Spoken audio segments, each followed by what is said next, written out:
Group পর্ব পার হওয়াই এখন ব্রাজিলের জন্য বড় চ্যালেঞ্জ। ভিনিসিয়াস জুনিয়র রদ্রিগোরা যেন গোল করাই ভুলে গেলেন।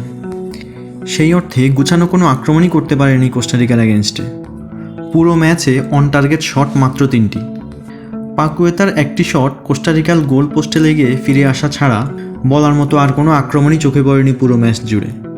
ব্রাজিলের বিশাল একটা ফ্যান বেস বাংলাদেশে আছে, তাই ব্রাজিলের এমন পারফরম্যান্স বাংলাদেশের কোপা আমেরিকা উন্মাদনায় বড় একটা প্রভাব ফেলে। নেইমার ব্রাজিল টিমে কত গুরুত্বপূর্ণ একটি রোল প্লে করে তা গত 2 ম্যাচের পারফরম্যান্সে আমরা অনুমান করতে পারি। 74% বলের দখল রেখেও ম্যাচের রেজাল্টটা নিজেদের পক্ষে আনতে পারেনি ব্রাজিল। পুরো ম্যাচে ব্রাজিলের ফিনিশিং শটটা নেওয়ার মতো কাউকে খুঁজে পাওয়া যাচ্ছিল না। একজন প্রপার নাম্বার 9-এর অভাবটাই স্পষ্ট হয়ে উঠেছে আজকের ম্যাচে। দ্বিতীয়ার্ধে এনরিককে মাঠে নামানো হলেও শেষ মুহূর্তে সেই ম্যাজিকটা আজকে আর এনরিক দেখাতে পারেনি। কোস্টারিকান ডিফেন্ডাররা এদিক থেকে বাহবা পাওয়ার যোগ্য। অসাধারণ ডিফেন্ডিং ডিসপ্লে দেখিয়েছে আজকে কোস্টারিকান ডিফেন্ডাররা।